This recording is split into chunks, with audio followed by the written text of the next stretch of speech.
Agustina, asalnya dari Aceh, tinggalnya di Bali.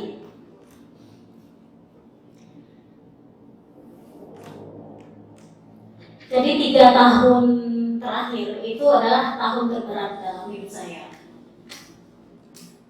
Saya bilang ke ibu saya waktu dia ke Bali beberapa waktu lalu, saya lelah sekali dengan hidup. Saya bilang, sebenarnya itu udah di titik-titik ya, saya memberi tanda gitu. Karena memiliki depresi terparah selama 3 tahun ini. Terparah sepanjang hidup saya. Pada saat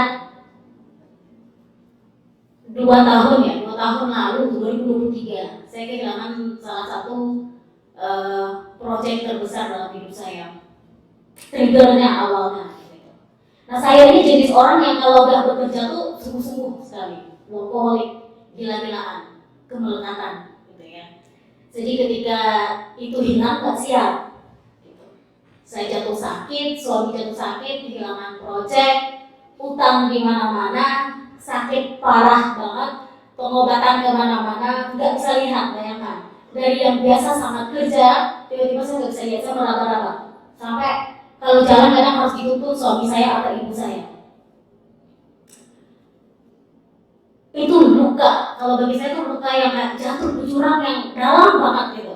Karena saya berpikir bahwa mungkin ini saatnya gitu ya, karena itu di titik dimana badan memori itu memanggil semua luka-luka lama ternyata. Saya bertemu dengan psikolog saya, psikiater saya, mengkonsumsi banyak sekali obat-obatan, insomnia berhari-hari nggak bisa tidur. Dan kemudian juga di saat yang bersamaan saya itu punya anxiety juga, PTSD, stress accumulation. Dan setiap malam, misalnya panic attack juga. Masa suami saya nggak bisa banget keluar depan, karena saya ketakutan di rumah sendirian walaupun nggak ada kejadian apa-apa. Jadi saya berpikir bahwa gimana kalau tiba-tiba ada orang datang masuk membunuh saya, memperkosa saya, rumah saya dihancurkan dan segala macam. Jadi sebenarnya hal-hal yang nggak perlu saya takutkan. Tapi itu terlihat nyata sekali dalam pikiran saya. Saya tidak bisa berkonsentrasi pada kerjaan, terus kemudian obat-obatan juga terus-terusan setiap hari harus ada gitu ya. Saya nggak bisa ditinggal sendirian.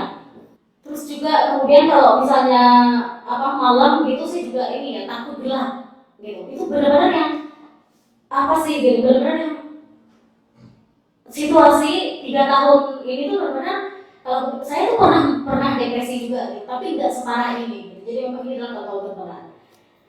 Pada saat saya merasa seperti tidak bisa bernafas, saya bilang ke ibu, saya lelah sekali hidup gitu. Jadi pikirannya tuh udah ngarah ke sana aja gitu. Lalu beberapa bulan lalu saya ditelepon oleh mentor saya. Saya ingin berterima kasih kepada mentor saya, Mas Dede Prabowo dan juga Bang Azwar Hasan, ditelepon. Sama Mas Dede saya ditanyain video call ya gitu. Wah, di situ saya itu punya mentor-mentor dalam hidup. Saya kalau ditelepon sama mentor saya itu bisa mewek. Langsung kayak nangis gitu. Karena dibilang kayak saya pengen sekali melihat kamu sembuh. Kamu ikut Bali saja ya, ketemu Pak Marta aja. He is a legend.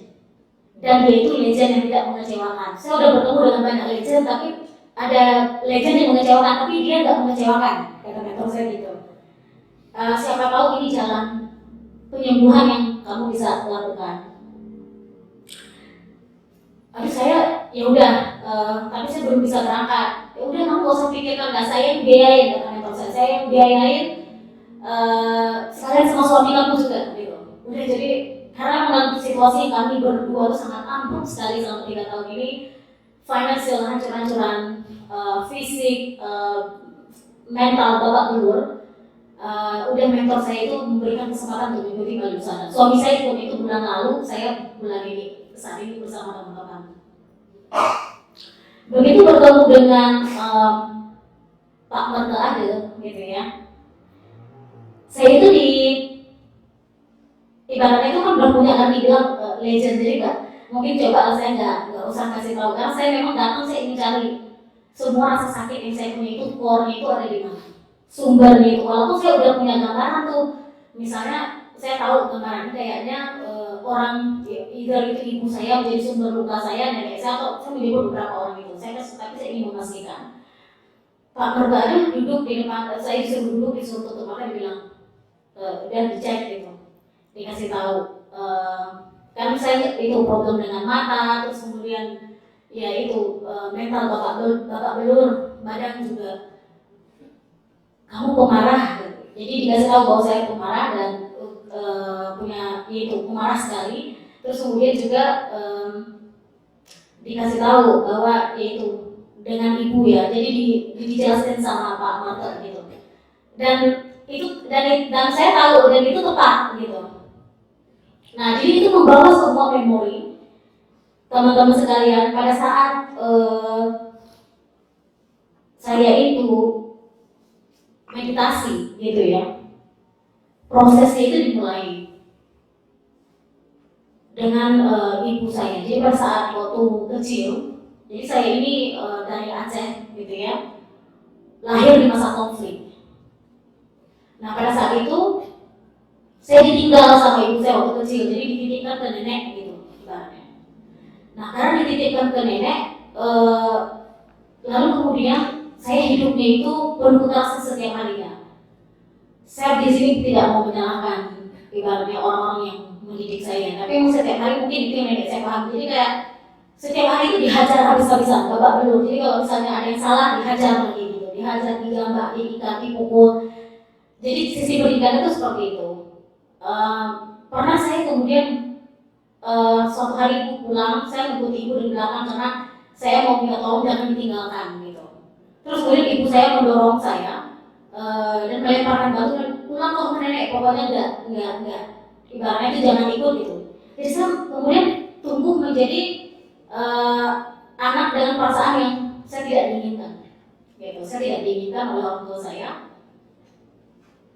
Dan kemudian setiap hari juga saya terus mengalami kekerasan bertahun-tahun. Setiap hari saya tidur dalam keadaan menangis setiap malamnya waktu kecil. Nah ternyata itu tuh merupakan saya pikir tadinya oh ya udah mungkin sumber luka batin saya itu yaitu nenek saya gitu kan. Tapi ternyata setiap apapun hal-hal buruk yang terjadi dalam hidup saya di masa kecil, itu saya menyalahkan ibu saya yang meninggalkan saya di waktu itu. Jadi sumber rasa sakitnya itu, walaupun kemudian saya besar, saya baik dengan ibu, saya mengabdi dengan ibu, saya menjaganya dengan baik, merawatnya dengan baik ketika sakit, membiayai hidupnya dan segala macam. Tapi jauh di bawah sadar saya itu, saya sebenarnya marah, gitu. Jadi punya rasa marah yang besar, masih sulit sekali memaafkan apa yang dilakukannya, karena saya menganggap semua hal yang saya alami itu karena ibu saya. Tapi ternyata semua itu meninggalkan trauma yang begitu dalam. Itu yang membuat saya pada akhirnya tumbuh memiliki banyak sekali ketakutan.